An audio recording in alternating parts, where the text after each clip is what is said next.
இன்றே டவுன்லோட் செய்து உங்கள் ஃபேவரட் ஷோக்களை என்ஜாய் பண்ணுங்க.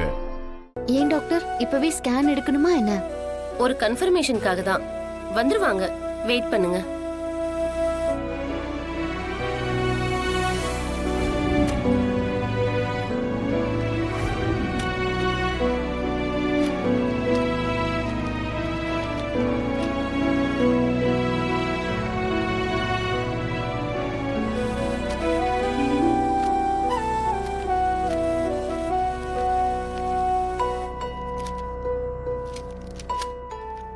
சாரி, பிரெக்னன்சி வந்து கன்ஃபார்ம் ஆகல.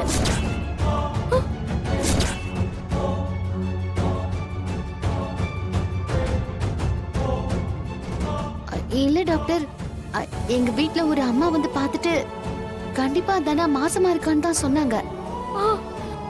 அந்த நேரம் நானே செக் பண்ணிருந்தாலும் இவங்க பிரெக்னன்ட் ஆயிருக்காங்கன்னு தான் சொல்லிருப்பேன். இப்போ என்ன பிரச்சனை டாக்டர்? ஆக்சுவலா இத ஃபால்ஸ் பிரெக்னன்சின்னு சொல்லுவாங்க. மெடிக்கல் டேர்ம்ல சூடோசைசிஸ்ன்னு சொல்லுவோம். ஒரு பொண்ணு பிரெக்னன்ட் ஆனா என்னென்ன சிம்டம்ஸ் வருமோ அத்தனையும் இந்த ஃபால்ஸ் பிரெக்னன்சி உண்டான பெண்ணுக்கு வரும். அடுத்தடுத்த டெஸ்ட்ல தான் அது நிஜமான பிரெக்னன்சியான்னு தெரிய வரும்.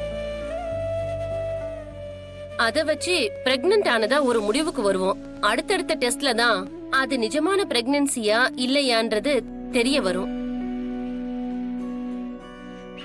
அது போலதான் இவங்களுக்கும் வந்திருக்கு.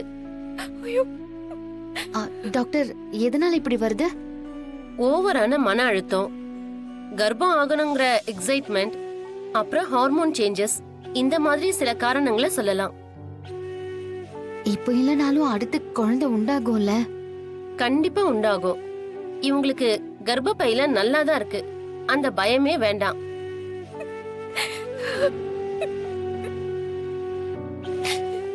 இது மனசுக்கு கொஞ்சம் கஷ்டமான விஷயம்தான்.